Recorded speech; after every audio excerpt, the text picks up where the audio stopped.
"That's not her house, Your Honor," my brother said. "She barely pays bills." The courtroom laughed as heat rushed to my face. The judge reached for a sealed envelope slowly. "My name's Delaney Brooks, and I am 34 years old.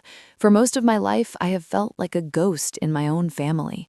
I work as a medical records clerk, which fits me perfectly because I am used to being in the background. My family has always looked at me as the quiet extra, while my older brother Preston was the star. He was the successful one who could do no wrong. They labeled me as irresponsible and scattered, even though I have held a steady job since I was 18. My dream was never to be famous or wealthy.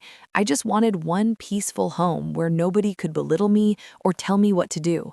I spent years saving every single penny I earned. I skipped summer vacations and drove a car that rattled when I turned the key. I repaired my own sink and painted my own walls to save money. I lived modestly while they bought new cars. I was not rich or glamorous, but I had something they didn't expect. If you have ever been the person in the back of the room who everyone underestimates, I need you to listen closely. Please subscribe to this channel if you have ever been judged unfairly by the people who should support you.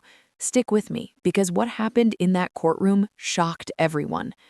It started when Preston filed a legal claim stating that my house legally belonged to him. He argued that he had helped financially and that my name on the deed was merely a formality. The day of the hearing was cold and gray. I walked into the courtroom and the air smelled like stale coffee and floor polish. Half my family was there, sitting on the benches behind Preston. They were whispering and snickering while looking at me like I had already lost everything. I sat alone at my table and tried to keep my hands from shaking. Preston stood up and spoke with a loud, arrogant voice. He told the judge that I would still be renting a basement apartment if he had not stepped in to save me. He claimed I did not understand paperwork or finances. The truth was that his financial help consisted of a single ride to the bank 5 years ago when my car broke down. That was it. He never paid a cent toward my down payment or my mortgage. The judge looked over his glasses and asked Preston for proof of his claims. Preston smiled and confidently handed over a stack of documents. My aunt and uncle nodded smugly in the back row. They were convinced I was finished and that Preston would walk away with my hard work. I felt small and isolated in that big room. The judge took the papers and shuffled them. The sound of the paper sliding against the wood desk was incredibly loud in the silence. I looked at my mother, but she looked away. She had chosen her side long ago. The judge cleared his throat and looked at Preston. Then he looked at me. I thought he was going to rule against me right then and there. But then he did something unexpected. He placed his hand on a thick manila envelope I had submitted earlier that morning. The judge said, "Before I review these, I will also examine the submitted report from Miss Brooks." Preston's smile faltered instantly. He blinked rapidly because he did not know I had filed anything at all. The road to that courtroom was paved with betrayals that broke my heart piece by piece. The first blow came when I found out about the exclusion. My cousin accidentally left her phone unlocked on the kitchen counter during a barbecue. I saw a notification pop up for a group chat named Property Discussion. I was not in it. I felt a cold pit form in my stomach as I scrolled through the messages.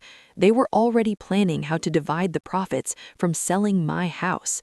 Preston had promised my uncle a cut for his support. My aunt was claiming the appliances.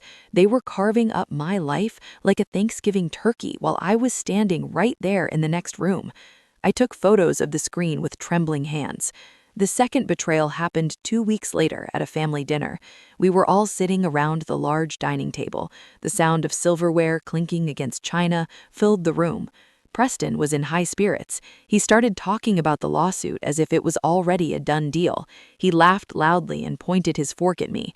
He told everyone not to worry because they would redecorate the whole place after they won it. He said the current style was too drab. The entire table erupted in laughter. My mother and my cousins all laughed while I sat there staring at my plate. I felt like I was drowning in their noise. The third and final betrayal was the manipulation from my own mother. She came to my apartment a few days later. She sat on my sofa and looked at me with sad eyes. She told me I should just drop the case for the sake of peace. She implied that I was being selfish for fighting back against my brother. She said Preston needed the money for his business and that I could always start over.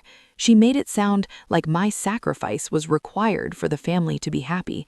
I felt hurt and isolated. I doubted myself for a moment. I wondered if maybe I was being difficult. But then I looked around at the walls I had painted and the floor I had scrubbed. This was my home. A shift happened inside me. The sadness turned into something cold and hard. I stopped arguing with them. I stopped trying to defend myself. Instead, I started listening. I let them talk. I let them brag. I let them text me their threats and their plans.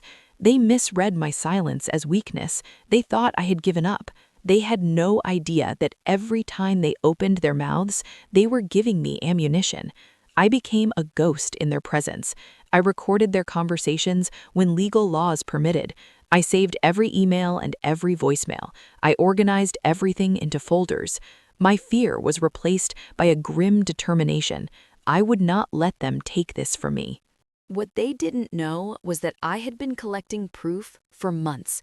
They forgot what I did for a living. I am a medical records clerk.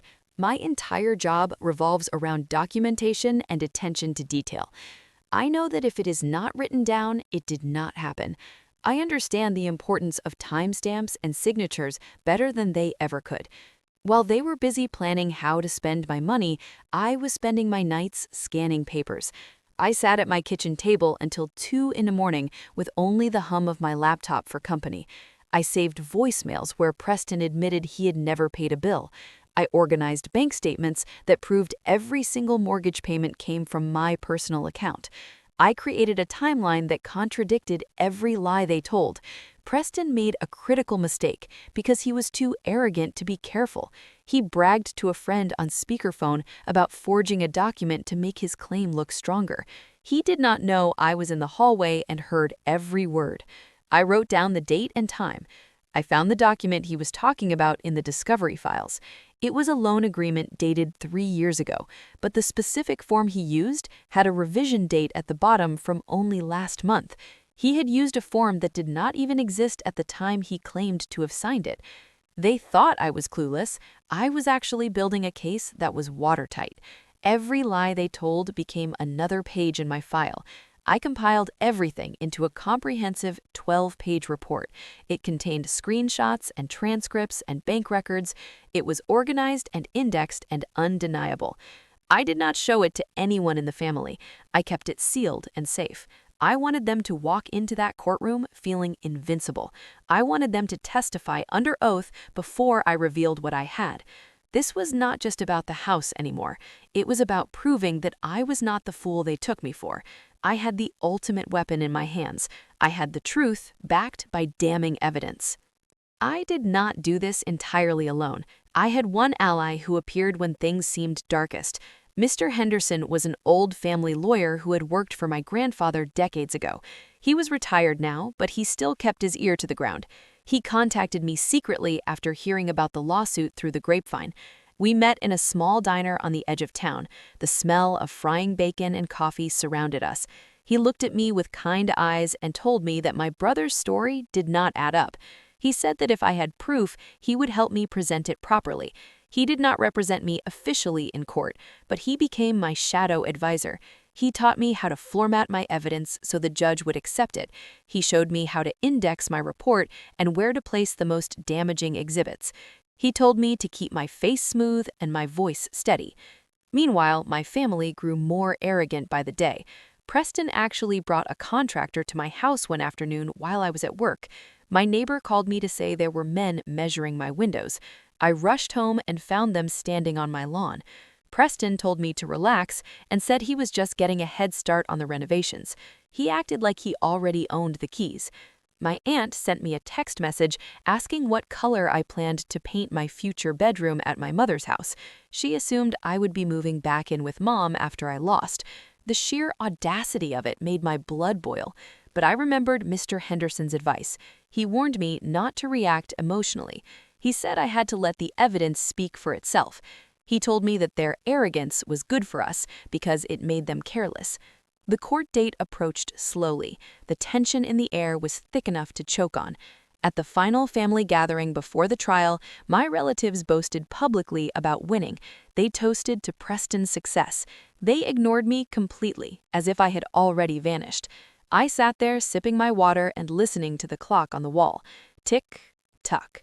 The sound was rhythmic and soothing. I realized then that they had already written me out of the family in their minds. To them, I was just an obstacle to be removed. I looked at their smiling faces and felt a strange sense of calm. They were celebrating a victory that would never happen. I went home that night and checked my report one last time. Every page was perfect. Every receipt was clear. I put it in the manila envelope and sealed it shut. The next morning, I put on my best suit and drove to the courthouse. I was ready to show them exactly who I was. The courtroom was silent as the judge opened the sealed 12-page report. The only sound was the rustling of paper. I saw Preston glance at his lawyer with a confused expression. He was starting to realize something was wrong. The judge flipped through the first few pages. His eyebrows went up. He stopped on page 3 and looked directly at Preston. Then he began to read excerpts aloud. His voice was deep and echoed off the wooden walls. He read a text message exchange from 2 years ago. In the text, Preston admitted he had lied to our parents about paying for my roof repair. The text clearly showed him asking me to cover for him. The color drained from Preston's face. He started to stammer, but the judge raised a hand to stop him. The judge turned the page and mentioned a transcript of an audio recording. He read the line where Preston said, "She will not fight back anyway because she is too weak." A gasp went through the courtroom. My family shifted uncomfortably in their seats. They looked at each other with wide eyes. Preston stood up and interrupted. He shouted that it was taken out of context. My lawyer, who was sitting beside me, calmly responded. He told Your Honor that there are timestamps and bank confirmations attached to verify every statement. The judge nodded and turned to the back of the report. This was the moment I had been waiting for. He pulled out the loan document Preston had submitted. Then he pulled out the manufacturer's sheet I had included, which showed the revision date of the form. The judge compared the signatures and the dates. He pointed out the forgery indicators I had highlighted.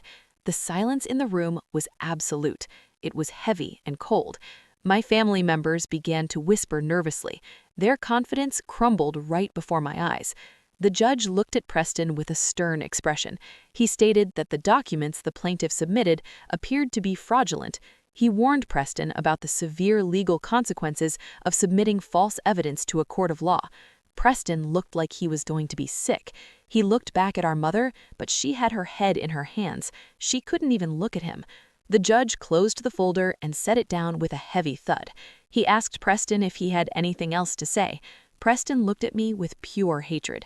He said his last desperate line. He hissed that I had set him up. The room went quiet, waiting for my response. I looked him dead in the eye. I spoke quietly but firmly so everyone could hear.